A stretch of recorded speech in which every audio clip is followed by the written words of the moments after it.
The silence in that assisted living facility dining room was so thick, you could cut it with a knife.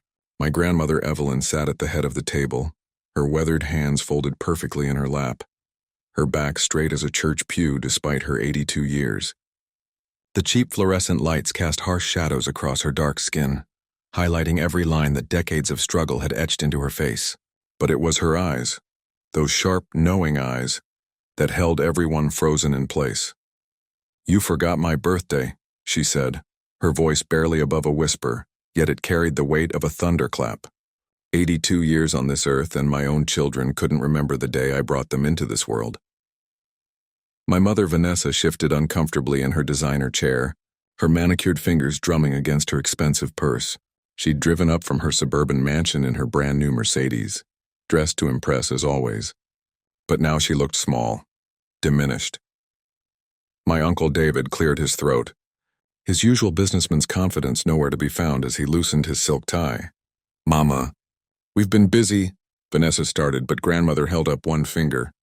Just one finger, and my mother's excuses died in her throat.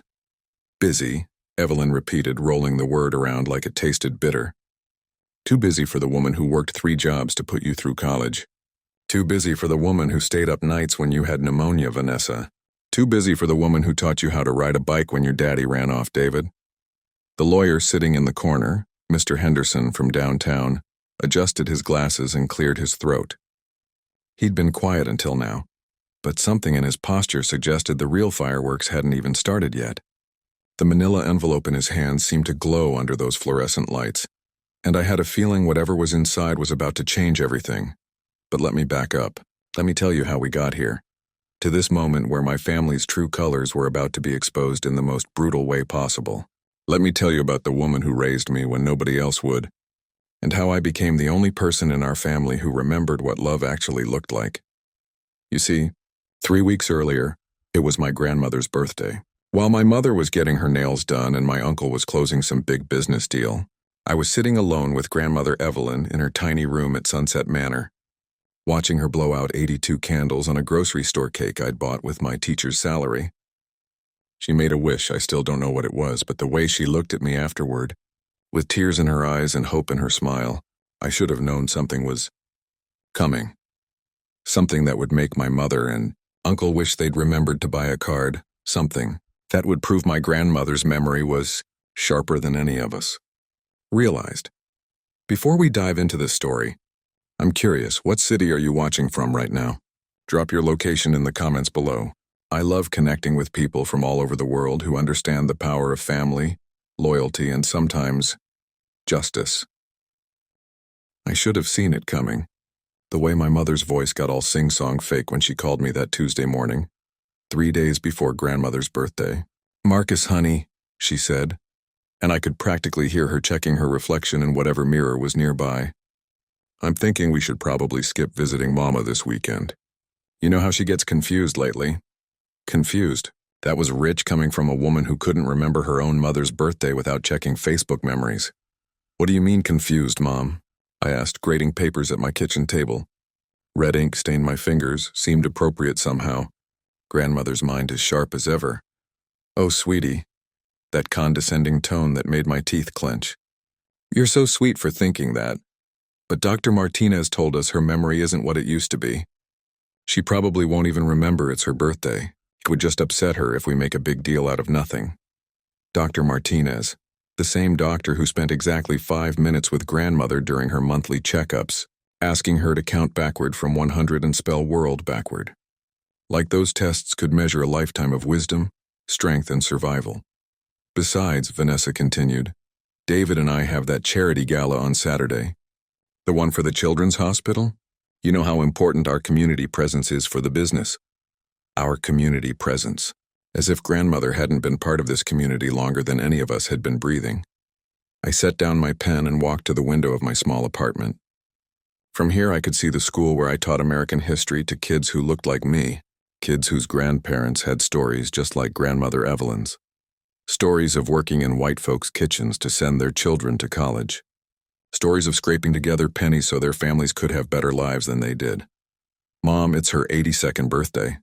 And she'll have 83 more, God willing. Missing one won't kill her. That's where she was wrong. Not about the missing part that wouldn't kill grandmother. But something was definitely going to die that weekend. Maybe the illusion that my family was anything more than a collection of people who happened to share DNA and a last name. After I hung up, I called Uncle David, not because I expected better from him, but because I needed to confirm what I already knew. He answered on the first ring, probably thinking I was a client. "Marcus, good to hear from you, nephew. What can I do for you?" "Uncle David, are you planning to visit grandmother on Saturday?" A pause, the sound of paper shuffling. "Saturday? What's Saturday?" "Her birthday." Another pause, longer this time. "Oh, right. Listen, Marcus, I've got this investors meeting that I absolutely cannot reschedule. These guys are flying in from California, and if I land this deal, it could set us up for life. Mama would understand. Business is business, business is business. The family motto, apparently. So on Saturday morning, I drove my 10-year-old Honda Civic across town to Sunset Manor. The parking lot was fuller than usual, families bringing flowers, balloons, homemade cookies to their loved ones. I sat in my car for a moment, holding the small bouquet of daisies I'd picked up at the grocery store. They weren't fancy, but they were grandmother's favorite. She'd told me once that fancy roses were for show, but daisies meant someone was thinking about you just because.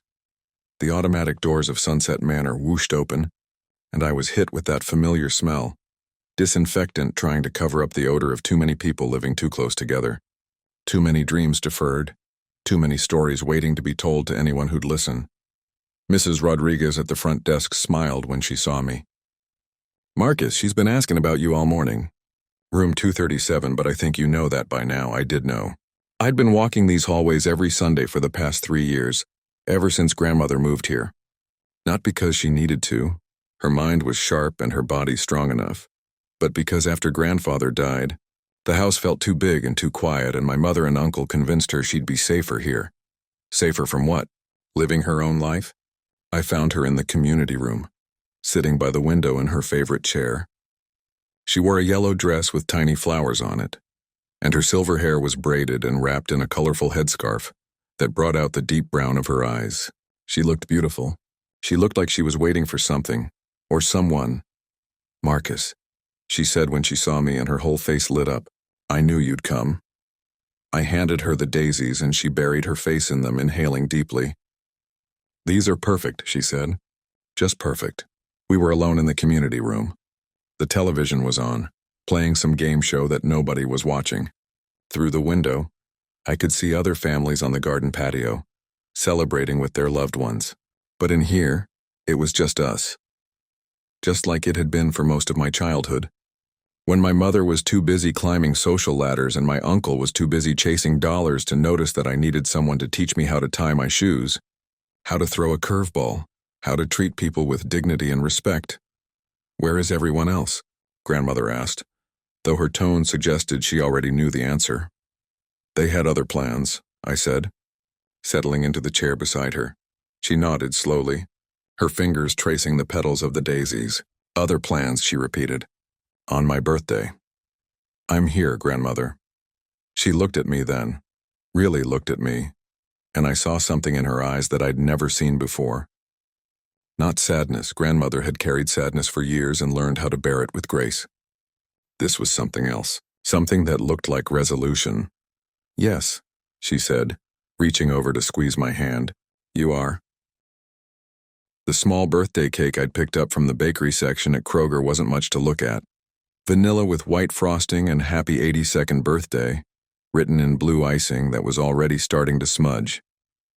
But when I carried it into grandmother's room, singing happy birthday in my off-key voice, you'd have thought I was presenting her with a 5-tier masterpiece from the fanciest bakery in Atlanta. She clapped her hands together, a gesture so childlike and joyful that it made my chest tight. When was the last time someone had been genuinely excited to see her? When was the last time anyone had made her feel special, celebrated, worthy of attention that wasn't medical or obligatory? "Make a wish, grandmother," I said, setting the cake on her small dining table. She closed her eyes, and I watched the fluorescent light play across her face. Even at 82, even with the lines and the age spots and the way her hands shook just slightly when she was tired, she was beautiful. Not in the way the world typically defined beauty, but in the way that mattered. The way that came from a life lived with purpose, with love, with an unbreakable spirit that had survived things my generation couldn't even imagine. She opened her eyes and blew out the single candle I'd stuck in the center of the cake. The flame flickered and died, and she smiled at me with such warmth that I felt like I was 8 years old again. Sitting in her kitchen while she taught me how to make cornbread from scratch. "What did you wish for?" I asked, cutting us each a piece. "Can't tell you that, baby. Then it won't come true." She took a bite and closed her eyes. "This is the best birthday cake I've had in years." We both knew that wasn't true.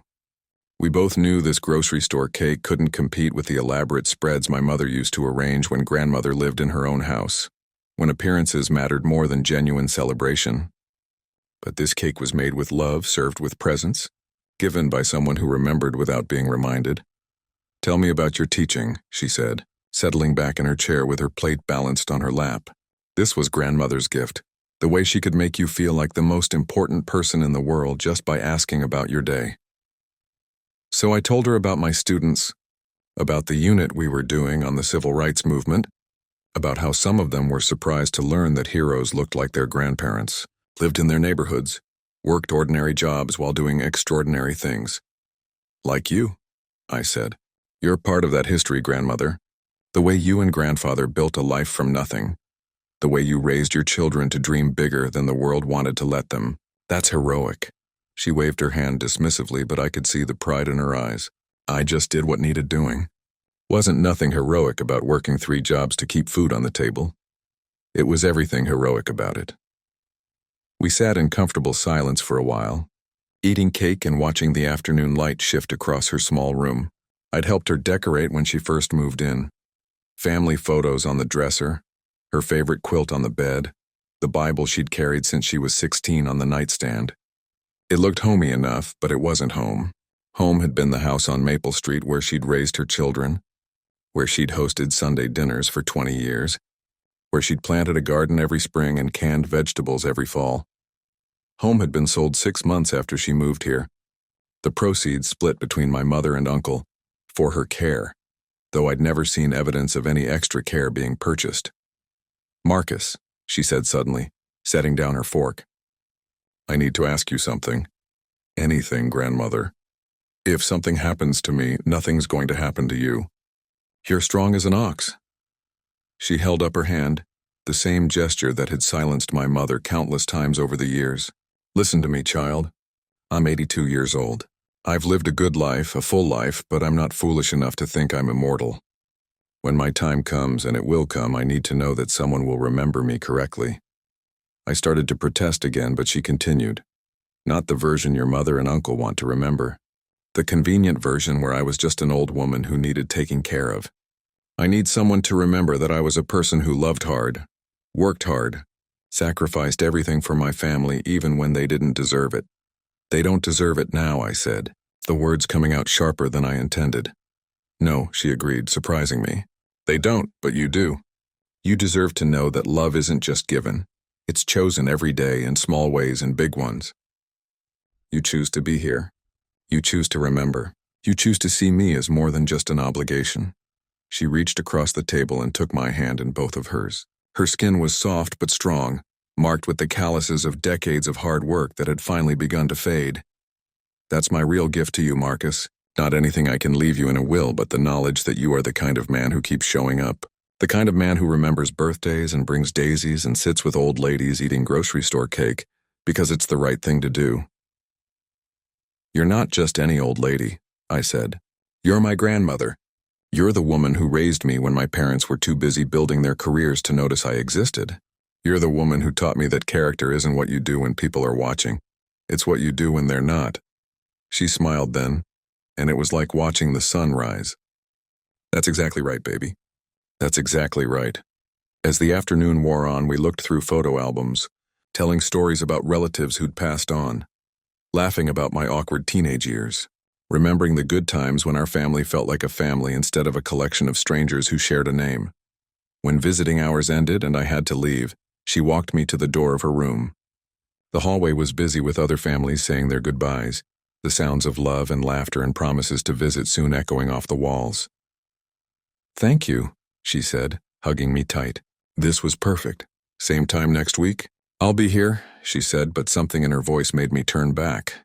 She was standing in her doorway, silhouetted by the light from her room, and for just a moment she looked fragile in a way I'd never seen before. "Grandmother, I love you, Marcus. Don't you ever forget that. I love you too. Happy birthday." I was halfway to my car before I realized she hadn't said she'd see me next week. She'd said she'd be here, but that wasn't quite the same thing, was it? I should have gone back. I should have asked what she meant. But I was already running late for dinner with my girlfriend, and I figured I'd ask her about it on Sunday when I came for my regular visit. I had no way of knowing that by Sunday, everything would change. The call came Tuesday morning while I was reviewing lesson plans for my second period American history class. Unknown number, but something made me answer anyway. "Marcus, this is Linda from Sunset Manor." Her voice carried that careful professional tone that healthcare workers use when they're about to deliver news nobody wants to hear. "Your grandmother is asking for you. She says it's urgent." My stomach dropped. "Is she okay? Is she hurt?" "She's fine physically, but she's insistent. She wants to see you and the rest of her family today if possible. She says it's important." I glanced at the clock on my classroom wall. 7:30 a.m. School didn't start for another hour, but I had a faculty meeting after classes that I couldn't miss. I can be there around 4 this afternoon. "She specifically asked me to tell you to bring your mother and uncle. She wants everyone together." That was odd. Grandmother rarely asked for anything, and she certainly didn't demand command performances from children who barely remembered her existence. "Did she say why?" "No, but Marcus." Linda's voice dropped to a whisper. "She's been different since her birthday. Quieter, but also more focused. Like she's made some kind of decision."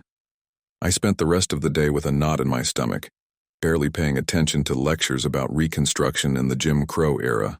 My students noticed. Deshaun Williams asked if I was feeling all right when I stared out the window for a full 30 seconds in the middle of explaining the significance of the 15th Amendment.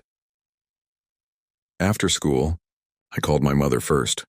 "Mama wants to see us," I said without preamble. "Who is this?" Vanessa's voice was distracted, probably scrolling through social media while talking to me. "Your son. Your mother wants to see the family today. All of us." "Oh, Marcus. Honey, I'm getting my hair done at 4. And then James and I have dinner reservations at that new place downtown. Can't this wait until the weekend?" James. Her latest boyfriend, a real estate developer with more money than personality, who treated my mother like an expensive accessory and pretended I didn't exist whenever we were in the same room. "She says it's urgent. Everything's urgent when you're her age. Last week she called the nurse because she couldn't find her reading glasses and they were on her head the whole time." I bit back the response that immediately came to mind. "Mom, she's requesting to see her family. That's not a big ask." A long sigh, the kind she'd perfected during my teenage years. "Fine. But I can only stay for 20 minutes and James is coming with me. I'm not driving across town by myself just to listen to complaints about the food or her roommates snoring." Uncle David was even worse. "Family meeting?" He laughed like I'd told him a joke. "What is this, 1975? We don't do family meetings, nephew. We handle business through proper channels." "What proper channels? She's your mother, not a client." "Look, Marcus, I know you think you have some special relationship with her, but the reality is that elderly people get ideas sometimes. Paranoid ideas. My assistant handles all of her care coordination, and if there was something truly urgent, we'd have been contacted through official channels." "Official channels," I repeated. "Jesus, David, don't take that tone with me, boy. I've been taking care of this family's business since before you were born. If Mama needs something, she can call my office and make an appointment like everyone else." "She's not everyone else. She's your mother. And I'm a busy man with responsibilities. Some of us don't have the luxury of teacher hours and summer vacations." The condescension in his voice made my jaw clench. David had been throwing my career choice in my face since I graduated college, as if teaching inner-city kids about their heritage was somehow less valuable than whatever shady real estate deals he spent his days orchestrating. "I'll be there at 4, I said. "With or without you?" "Fine, I'll send Patricia." Patricia was his secretary, a woman who'd never met grandmother but handled all of David's family obligations with the efficiency of someone organizing a business lunch. Absolutely not. "If you can't be there yourself, then don't come at all." A long pause. I could hear him thinking, calculating whatever cost-benefit analysis he ran on every decision in his life. 1 hour. he said finally. I'll give her 1 hour and then I have a conference call with investors in Tokyo. And Marcus? If this is about money, if she's getting confused about her finances or something, we're going to need to have a serious conversation about next steps. Next steps. Like grandmother was a problem to be solved instead of a person to be loved. I arrived at Sunset Manor at 3:45, hoping to spend a few minutes alone with grandmother before the others arrived. But when I walked into the main lobby, I was surprised to see a man in an expensive suit sitting in one of the visitor chairs, briefcase at his feet, looking like he'd rather be anywhere else. Mr. Henderson? I recognized him from grandfather's funeral 3 years ago, the family lawyer who'd handled the estate. He stood and shook my hand. Marcus, good to see you. Your grandmother called me yesterday. Asked me to be here today. For what? I'm not entirely sure. She was cryptic. Said she wanted to discuss some family matters with everyone present. He adjusted his glasses, looking uncomfortable. Has she seemed different to you lately? More focused on legal matters? Before I could answer, the automatic doors opened and my mother walked in, tottering on heels too high for a nursing home visit, with James trailing behind her like an overpaid bodyguard. She'd clearly spent serious money on her hair. It was styled in soft waves that probably cost more than I made in a week. Marcus, baby? She air-kissed both my cheeks, leaving the faint scent of expensive perfume and something that might have been gin. You look tired. Are you eating enough? You know, James knows this wonderful nutritionist who could help you put together a proper meal plan. James nodded like this was the most helpful suggestion anyone had ever made. Hello, Mr. Henderson, my mother continued, turning to the lawyer. How lovely to see you again. Though I do hope this isn't about anything concerning.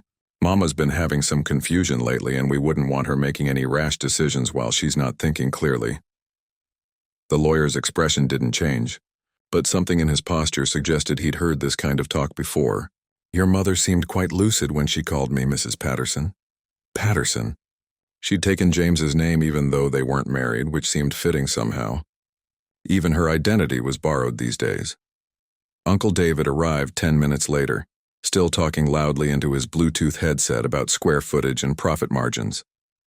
He ended his call and surveyed our little group with the expression of a man being forced to attend a child's piano recital. All right, he said, checking his Rolex. Let's get this over with. I've got 17 minutes before my next call. We made our way to grandmother's room where she was waiting for us, sitting in her chair by the window. She'd changed clothes since this morning. Now she wore a navy blue dress that I remembered from Sunday dinners years ago, and her silver hair was styled in a way that made her look regal, dignified, ready for something important. Mama, Vanessa said, bending down to give her the briefest possible hug. You look nice. We came as soon as we could. David didn't even pretend to be warm. He stayed near the door, arms crossed, radiating impatience. You wanted to see us? Here we are. Grandmother looked at each of us in turn, her gaze lingering on Mr. Henderson with what might have been satisfaction, then settling on me with something that looked like love mixed with sadness. Sit down, she said, and something in her voice made even David comply. We have things to discuss.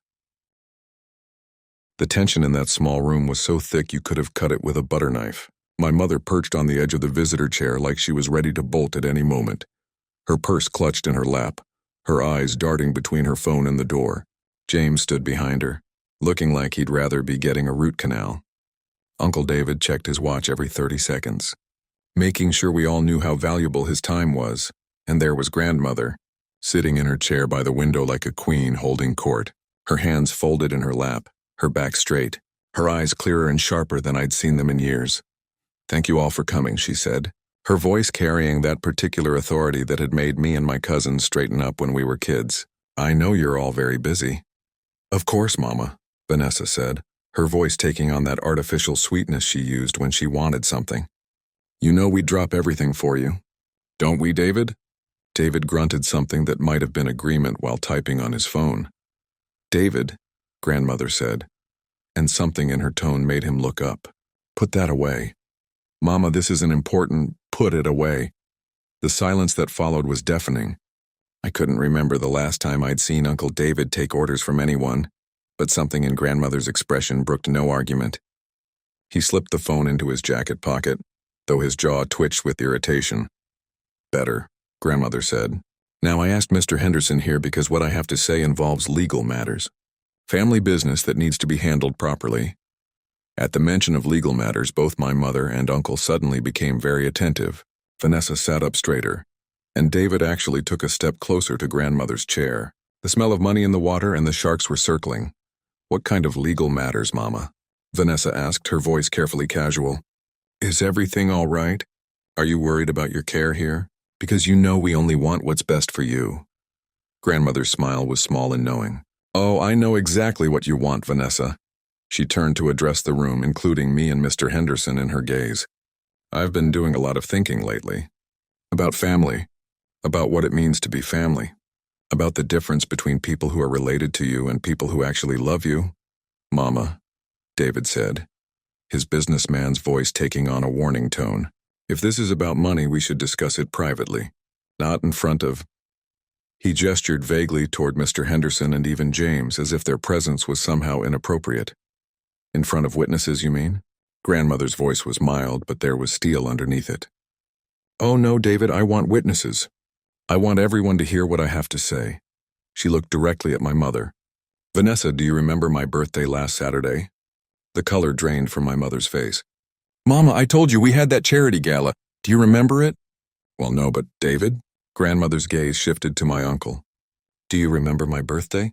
David's jaw worked like he was chewing something bitter. I was in meetings all day. Important business meetings that I couldn't reschedule. Marcus, Grandmother said, turning to me with the first genuine warmth she'd shown since we all gathered. Do you remember my birthday? Of course, I said. We had cake. Grocery store cake with daisies. That's right. Grocery store cake with daisies. She looked around the room. One person remembered. One person out of my 3 children and their companions. Her gaze lingered on James, who had the grace to look uncomfortable. Mama, Vanessa said, desperation creeping into her voice. You know we love you. We're just busy, that's all. We have responsibilities. Responsibilities. Grandmother tested the word like she was trying to decide if she liked the taste. Yes, let's talk about responsibilities. David, what responsibilities do you think you have toward your mother? David shifted his weight, clearly wishing he was anywhere else. Well, obviously to make sure you're taken care of. Financially secure. That's why we found you this place, got you settled in with good care. You mean the place you chose without asking me? The place you moved me to so you could sell my house and split the money? That money went toward your care, David said quickly. Every penny. $40,000 a year for this room, Grandmother said calmly. The house sold for $280,000. Where's the rest of it, David? The silence was so complete I could hear the air conditioning cycling on in the hallway. It's in a trust, David said finally, for your ongoing care needs. A trust you control. Someone has to manage these things. Mama, you can't be expected to handle complex financial. I can't be expected to handle my own money. It wasn't a question. Because I'm too old. Too confused. Too much of a burden to be trusted with decisions about my own life. Mr. Henderson cleared his throat softly, and I noticed he was taking notes in a small leather portfolio. And you? Vanessa, Grandmother continued, turning to my mother. What responsibilities do you think you have? Mama, we visit you regularly. When did you last visit me? Before today? Vanessa opened and closed her mouth like a fish. Well, we've been so busy with the wedding planning. Whose wedding? Mine and James's. We're getting married in the spring and there's so much to organize. Congratulations, Grandmother said, though there was no warmth in it. When were you planning to tell me? Another silence. James studied his shoes like they held the secrets of the universe. We wanted to tell you in person, Vanessa said weakly. That's why we're here, actually. We wanted you to be the first to know. I see. So this visit isn't about my urgent request to see my family. It's about your wedding announcement. Well, both, of course. Of course. Grandmother's voice was getting quieter, which somehow made it more terrifying. Marcus, how often do you visit me? Every Sunday, I said. Sometimes more if I can get away from school. Every Sunday for 3 years, she confirmed. Rain or shine. When you had the flu last winter, you called to make sure I knew you weren't coming and sent flowers with a note. When your car broke down, you took 2 buses to get here. Grandmother, she held up her hand. I'm not finished. Vanessa, when was the last time you called me just to talk? Not because you needed something. Not because someone told you to, but just because you wanted to hear your mother's voice. Vanessa's silence was answer enough. David, same question. David at least had the decency to look ashamed. Mama, you know I'm not good with phone calls. You make dozens of phone calls every day. I hear you in the hallway sometimes talking to clients, laughing, making deals. Your voice changes when you talk business. It gets warm, engaging. When's the last time you used that voice with me? The room felt like it was shrinking. Mr. Henderson continued taking notes, and I found myself wondering what exactly grandmother had planned, what she'd asked him to document. Here's what I think, grandmother said, settling back in her chair. I think you've all been waiting for me to die. Mama, Vanessa gasped, not actively wishing for it, of course, but passively, quietly, calculating how much longer you'll have to pretend to care before you can get on with your real lives, the lives where I'm a pleasant memory instead of an inconvenient obligation. That's not true, David said, but his voice lacked conviction. Isn't it? When's the last time either of you asked me about my day? My dreams, my fears, my hopes? When's the last time you treated me like a person instead of a problem to be managed? She looked around the room, her gaze lingering on each of us. Marcus asks me about my dreams, she said softly. He asked me to tell him stories about your father, about the old days, about what it was like when you were children. He listens like my stories matter. Like I matter. You matter to all of us, Vanessa said desperately. You're our mother. Of course you matter, do I? Grandmother's question hung in the air like a challenge. Then prove it. Prove it? David scoffed, his patience finally snapping. Mama, what are you talking about? We moved you into the best facility we could find. We pay for your care. We make sure you have everything you need. What more proof do you want? Grandmother's smile was sad and knowing. You pay for my care. With my own money. You make sure I have everything I need except the one thing that actually matters. Which is? Vanessa asked, though something in her tone suggested she already knew she wouldn't like the answer. Your time. Your attention. Your respect. We respect you, David said quickly. Of course we respect you. Do you? Grandmother leaned forward slightly. David, what did I do for work when you were growing up? David shifted uncomfortably. You worked. Multiple jobs. What jobs? A long pause. David's expensive watch caught the afternoon light as he fidgeted with it. You cleaned houses, he said finally, like the words tasted bitter. And you worked at the school cafeteria. And something else. I don't remember exactly. I worked nights at the textile factory, grandmother said quietly. 3 jobs, David. 3 jobs so you could have new school clothes and money for field trips and a bicycle for your 10th birthday. But you don't remember that part.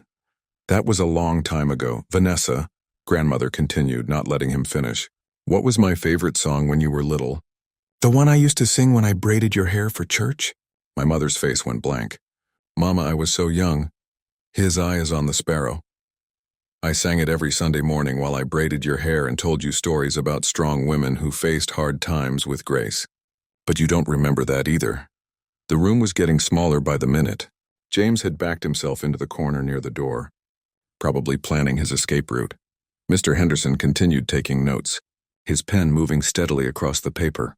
Marcus, grandmother said, turning to me. What did I teach you about respect? That it's not about what someone has or what they've accomplished, I said, remembering countless conversations at her kitchen table. It's about recognizing their humanity, their dignity, their worth as a person. That's right. She looked back at my mother and uncle. But somewhere along the way, you both forgot that lesson. You forgot that I'm a person with thoughts and feelings and stories that matter. You started seeing me as just an old woman who needs managing. Mama, that's not fair, Vanessa said, her voice rising. We've been managing your care because we love you. Because we want what's best for you. What's best for me or what's most convenient for you. The question hit like a slap. Vanessa's mouth opened and closed without sound. Let me tell you what happened last week, grandmother said, her voice taking on the storytelling cadence I remembered from childhood. Mrs. Patterson in room 241 had a birthday party. Her daughter drove down from Tennessee with a homemade chocolate cake and a bouquet of roses from her own garden. They spent the whole afternoon looking at photo albums and laughing about old times. She paused, letting that image sink in.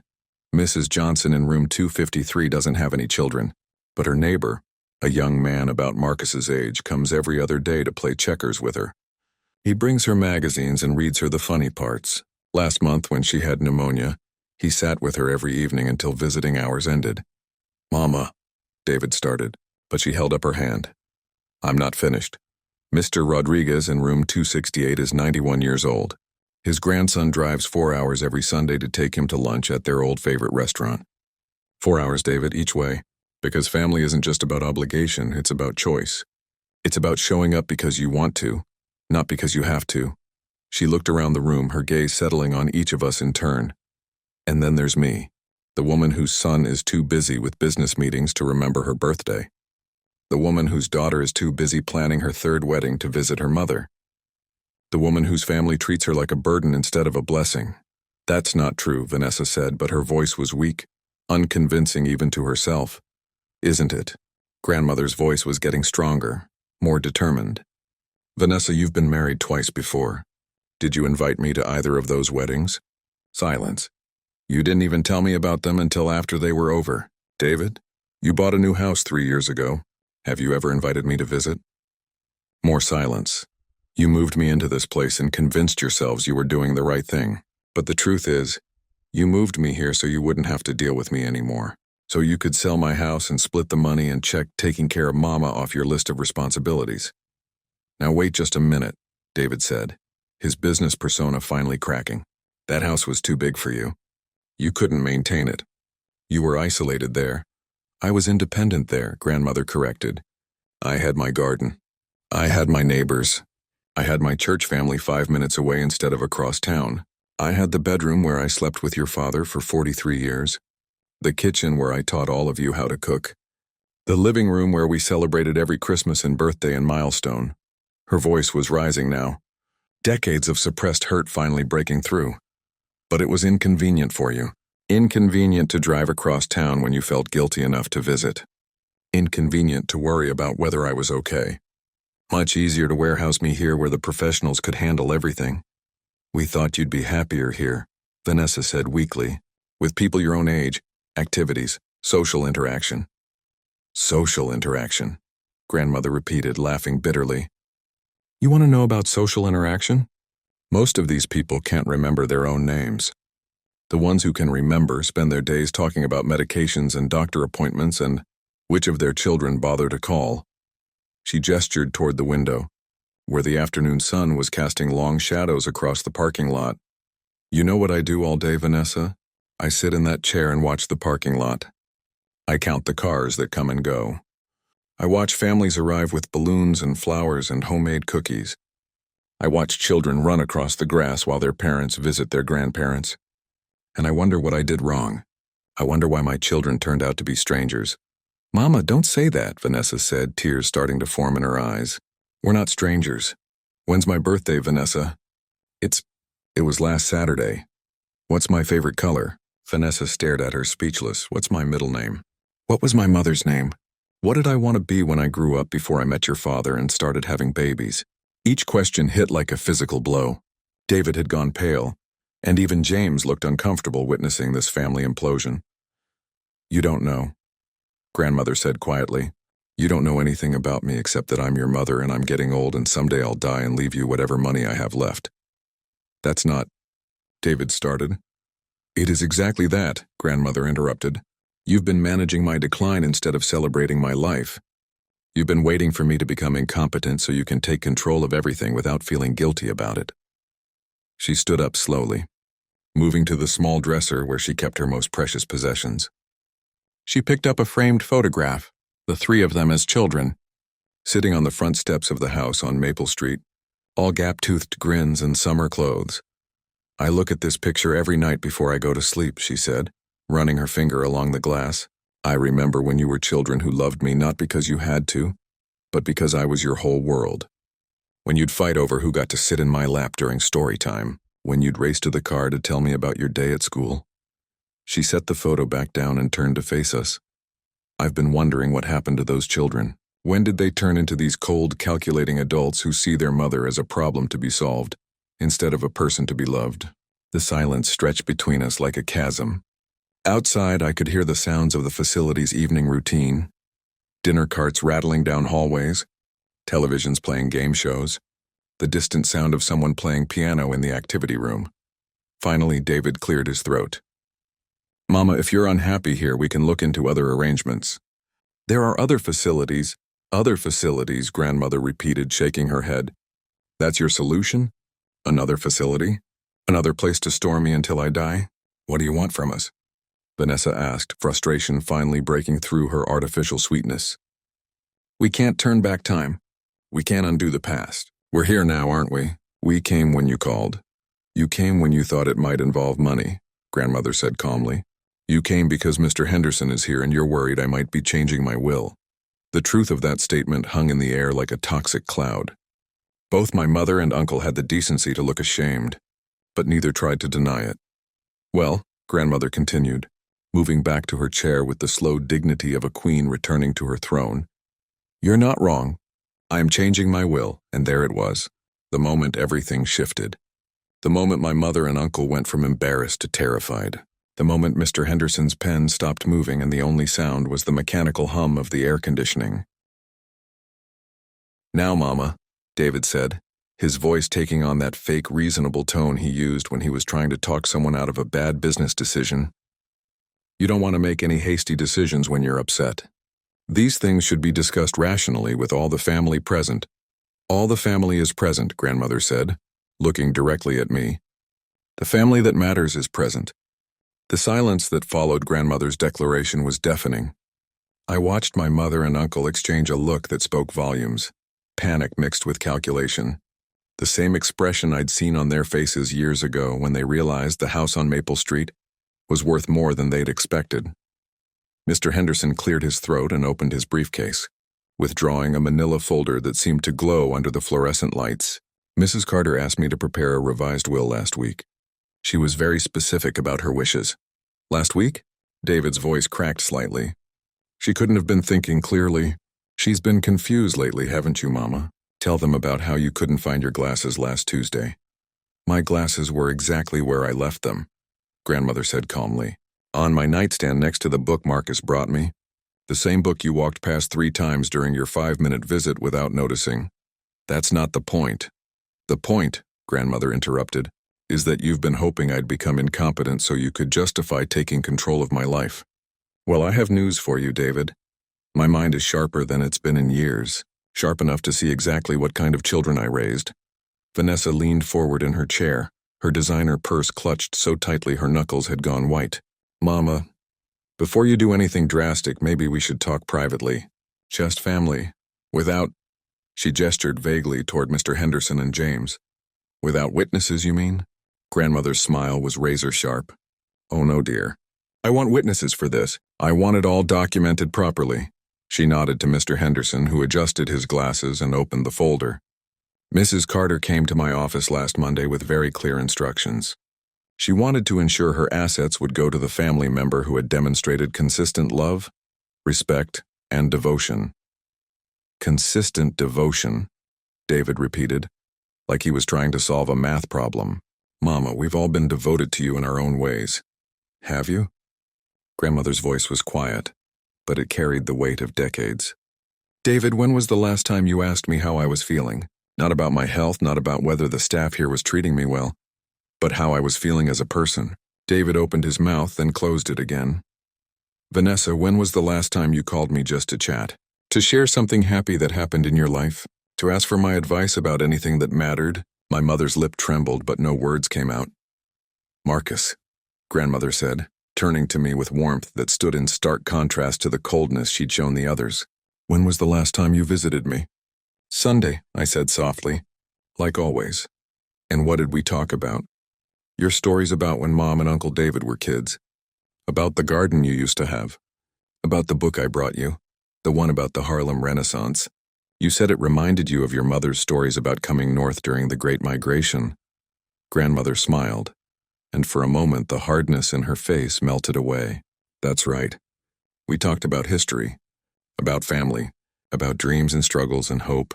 We talked like 2 people who care about each other. She turned back to my mother and uncle.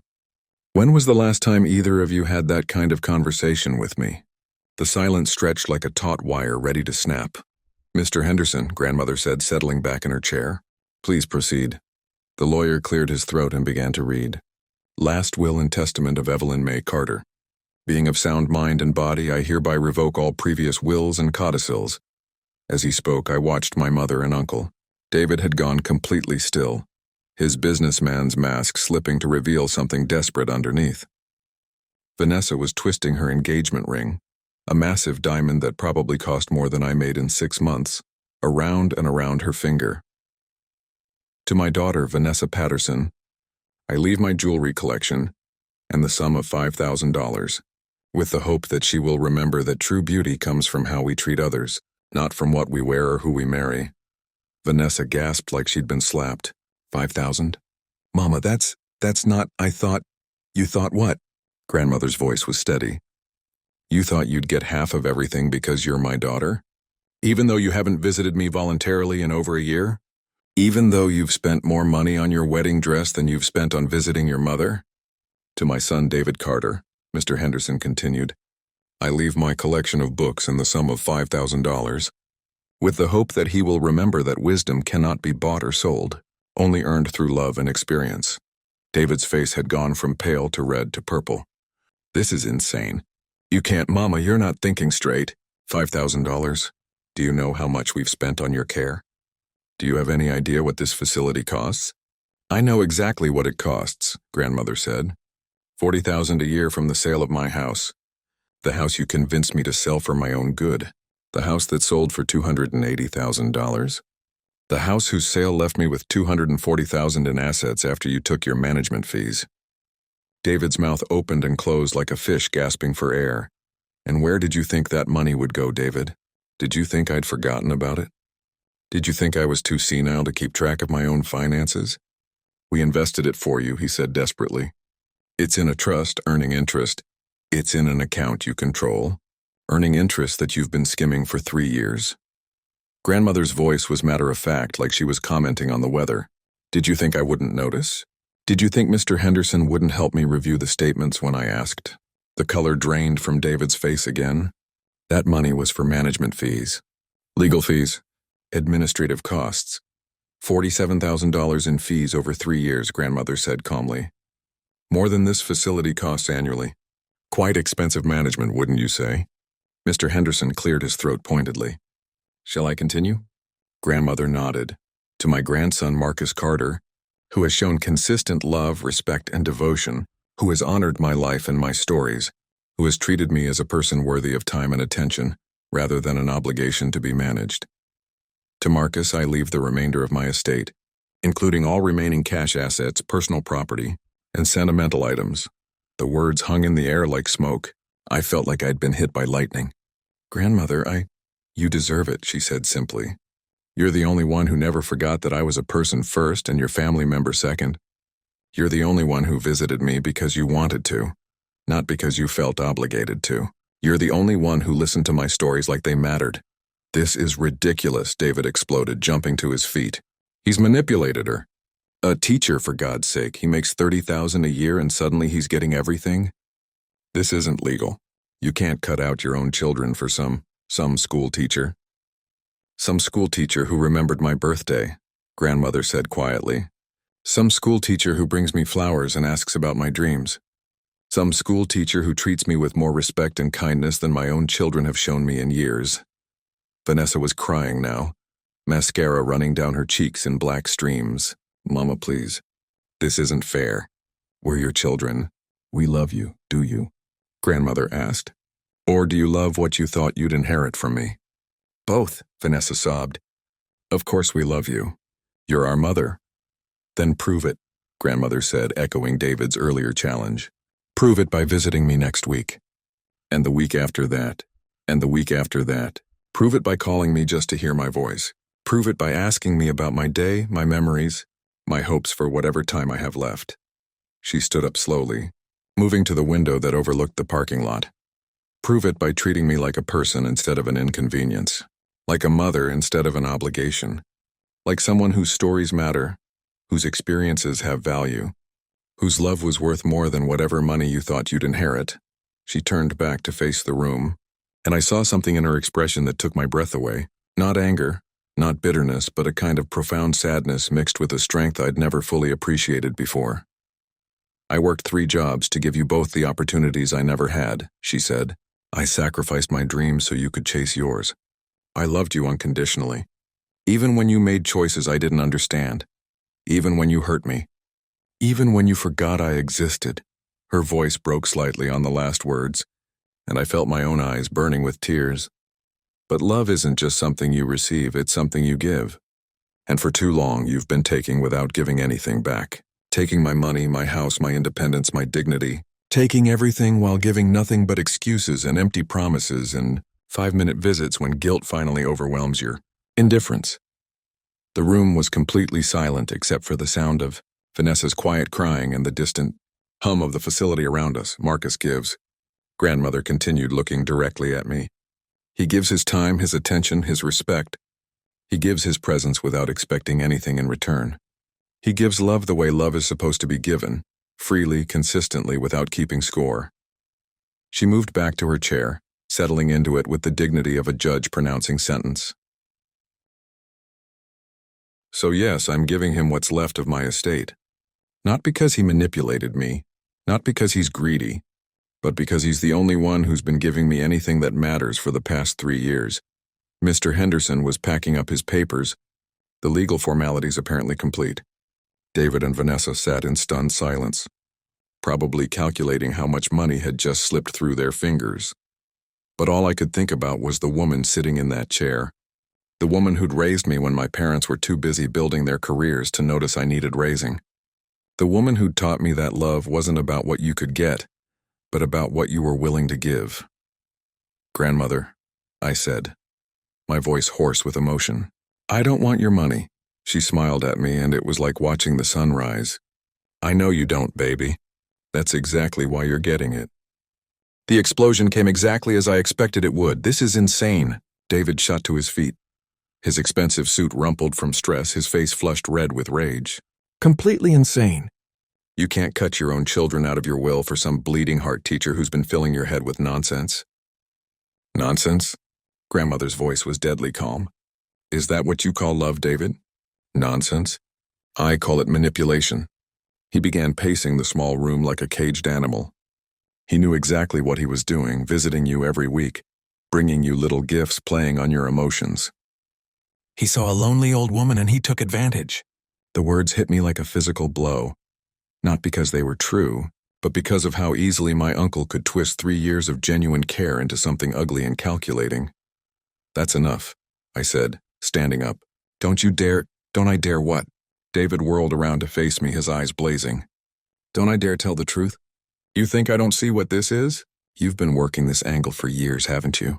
Poor Marcus, the struggling teacher, so devoted to his grandmother, so pure, so noble, while the rest of us were out there actually building successful lives.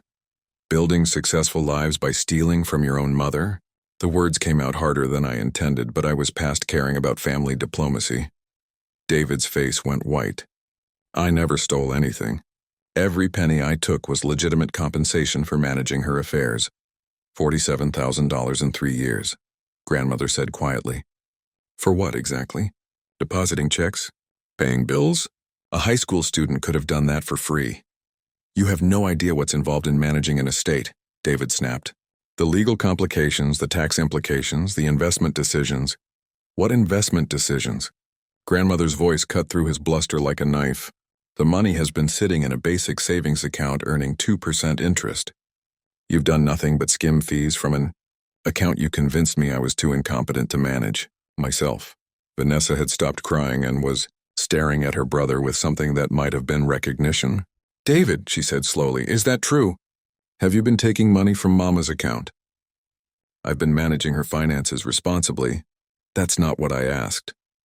Vanessa's voice was getting stronger, and I realized that maybe, just maybe, there was still some of the woman who'd once been my mother buried under all that designer armor. Have you been taking money that wasn't rightfully yours?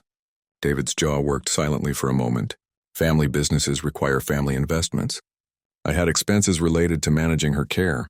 What expenses? Grandmother asked. Name one expense you've incurred on my behalf that wasn't reimbursed by my account. The silence stretched between them like a taut wire.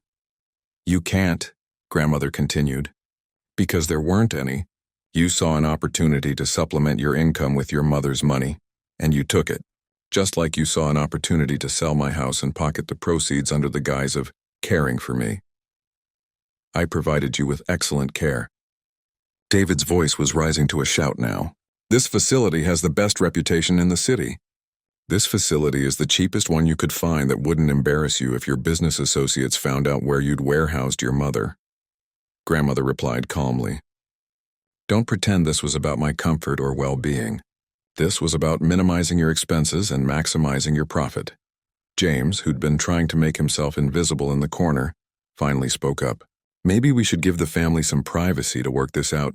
"Sit down," Vanessa snapped, and I was surprised by the venom in her voice. "You're part of this now. You wanted to marry into this family? Well, congratulations. This is what you're getting." She turned to face Grandmother. Her carefully applied makeup streaked with tears, but her voice steady for the first time since we'd entered the room. "Mama, I know I haven't been the daughter you deserved. I know I've been selfish and self-centered, and more concerned with my own life than with yours. But cutting me out completely? Leaving me with $5,000 like I'm some distant relative who sent Christmas cards? What did you think you deserved, Vanessa?" Grandmother asked gently. I thought I'd get half. I thought because I'm your daughter, because I carry your blood, because I—" She trailed off, seeming to hear how hollow her words sounded. "Because you exist," Grandmother finished. "Because you were born. Not because of anything you've done or any love you've shown, but just because you exist." "I do love you," Vanessa whispered. "I know I haven't shown it well, but I do." "When?" Grandmother's question was simple, but it cut to the heart of everything. "When have you shown me love? When have you put my needs before your own? When have you chosen to spend time with me instead of doing something more fun or profitable or socially advantageous?" Vanessa opened her mouth, then closed it again. We all waited, but no answer came. "Marcus shows me love," Grandmother continued, her voice taking on that storytelling cadence I knew so well. 3 weeks ago, when I had that bad cold, he brought me homemade soup and sat with me for 4 hours even though he had papers to grade. He didn't call the nurses and ask them to check on me. He didn't send flowers with a note. He showed up. She looked around the room, making sure everyone was listening. Last Christmas, when the facility served that terrible dried-out turkey, Marcus smuggled in a plate from his own Christmas dinner. Real food, made with love, because he knew I was missing the tastes of home. He risked getting in trouble with the staff because he cared more about my happiness than about following rules. "I would have brought you Christmas dinner if I'd known you wanted it," Vanessa said weakly. "Would you? Or would you have been too busy with your own celebrations? Too busy with James's family and their important holiday traditions?" Vanessa didn't answer, which was answer enough. 2 months ago, Grandmother continued, when Mrs. Patterson in room 241 died, I was sad, not because we were close, but because it reminded me of my own mortality. Marcus sat with me and let me talk about death, about fear, about what it means to face the end of your life surrounded by strangers instead of family. He didn't change the subject or tell me not to think about such things. He listened. She turned to David, who had stopped pacing and was standing frozen by the window. "Your son has given me something neither of you has given me in years. He's given me his presence. Not his money, not his advice about what's best for me. Not his management of my affairs. Just his presence, his time, his attention." "We can change," David said suddenly, desperately. "If that's what you want, we can visit more. We can call more. Can you?" Grandmother's voice was skeptical. "Can you suddenly become the kind of people who care about someone other than yourselves? Can you suddenly develop empathy and compassion and genuine interest in another person's well-being?" "People can change," Vanessa said, but her voice lacked conviction. "Can they? Or do they just get better at pretending when there's something they want?" The question hung in the air like an accusation. And maybe it was an accusation because we all knew the truth. My mother and uncle hadn't suddenly discovered love for their mother. They'd discovered that their inheritance was at stake. "Here's what's going to happen," Grandmother said, settling back in her chair with an air of finality. "Mr. Henderson has all the paperwork. The will is signed, witnessed, and legal. Marcus will inherit what's left of my estate when I die." "When you die?" David seized on the words like a lifeline. "Mama, you're not dying. You could live for another 20 years. 20 years is a long time. A lot can change in 20 years. Grandmother smiled, and something in that smile made my blood run cold. David, she said softly, I'm 82 years old. I've lived through the Great Depression, World War II, the Civil Rights Movement, the death of your father, and the slow, painful process of watching my children turn into strangers. I'm tired. Tired doesn't mean dying, Vanessa said quickly. Tired means you need rest. Maybe a vacation. Maybe a change of scenery. I'm not talking about physical tired, grandmother interrupted. I'm talking about soul tired, heart tired, the kind of tired that comes from loving people who don't love you back. The silence that followed was the most profound I'd ever experienced. Even the background noise of the facility seemed to fade away, leaving us suspended in a moment of absolute truth. So yes, grandmother continued, the will stands. And when I'm gone, whether that's next week or next year or next decade, Marcus will inherit what's left. Not because he's perfect, but because he's present. Not because he's family, but because he acts like family. She stood up slowly, moving toward the door with the dignity of someone who'd said everything that needed saying. Now, if you'll excuse me, it's almost dinner time and I don't want to be late. The food here isn't much, but the company at my table is pleasant, and at my age, pleasant company is worth more than money. She paused at the door and looked back at all of us. David still frozen by the window, Vanessa crying quietly in her chair, James looking like he wanted to disappear, Mr. Henderson packing up his papers, and me sitting in stunned silence, still processing what had just happened. Marcus, she said, walk with me. I stood up on shaky legs and followed her into the hallway, leaving the others behind to figure out what came next. The hallway was quiet except for the distant sound of the dinner bell and the soft shuffle of elderly residents making their way to the dining room.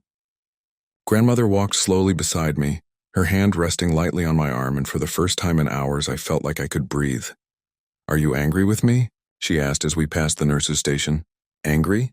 I stopped walking and looked down at her. Grandmother, why would I be angry with you? Because I've made you the villain in this story. David and Vanessa will never forgive you for what just happened in there. They'll blame you for turning me against them, for manipulating me, for stealing their inheritance. She sighed softly. I've made you enemies of your own family.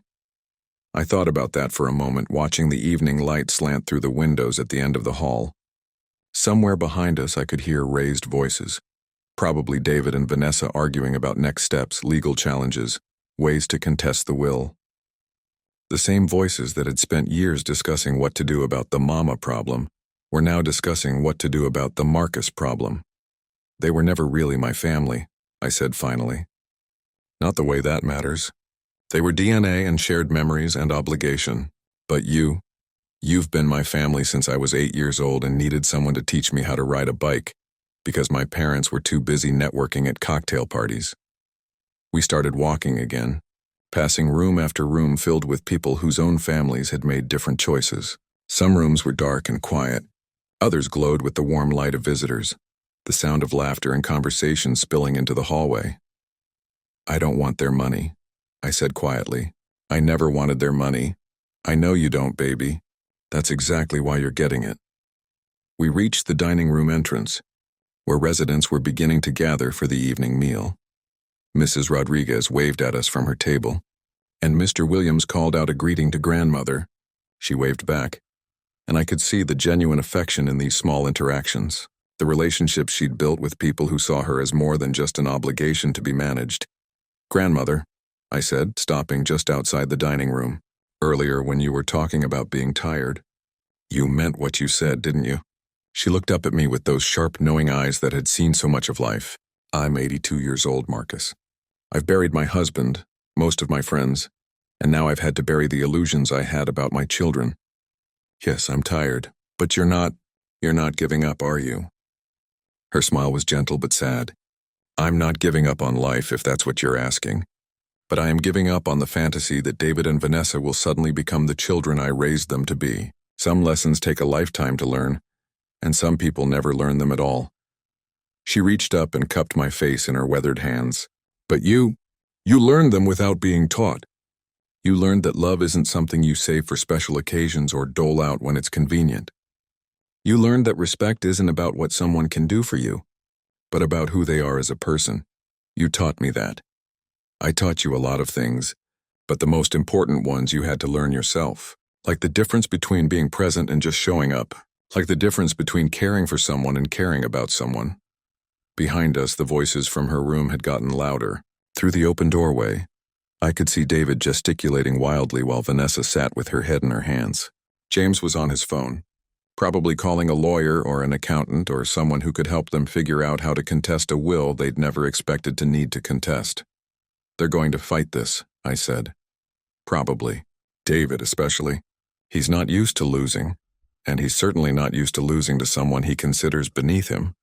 What if they win? What if they prove you were coerced or incompetent or... Marcus. Her voice was firm, cutting through my spiraling worry.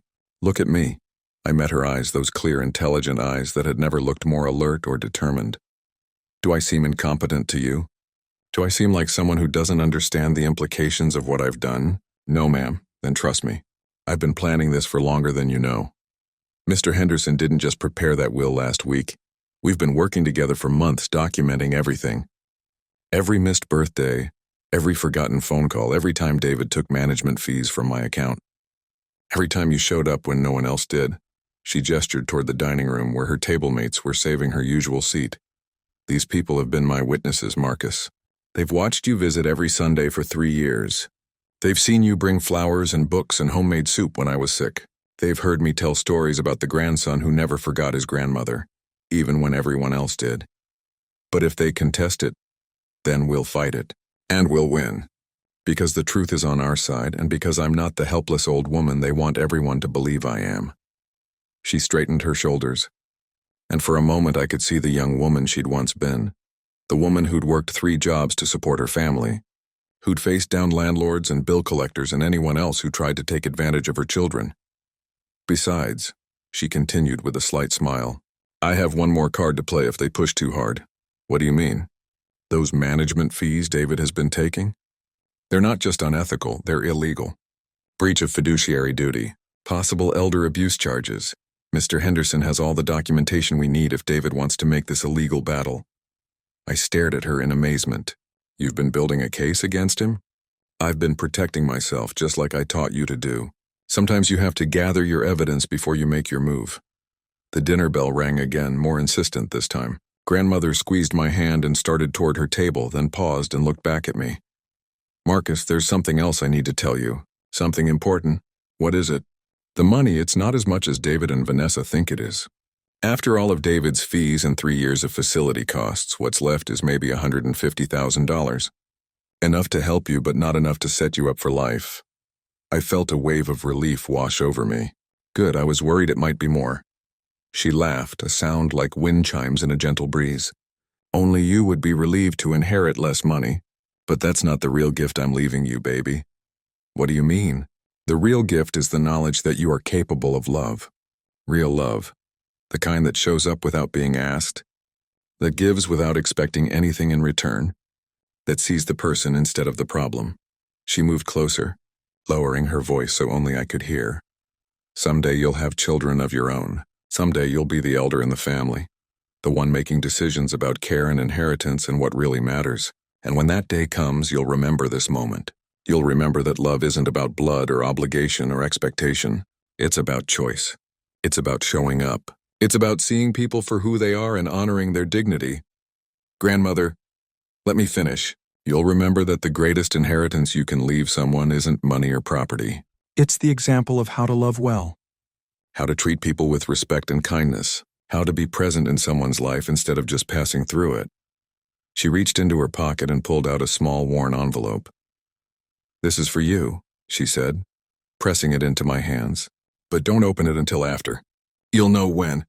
After what? After I'm gone. After you've had time to grieve and remember and understand what we've really given each other all these years.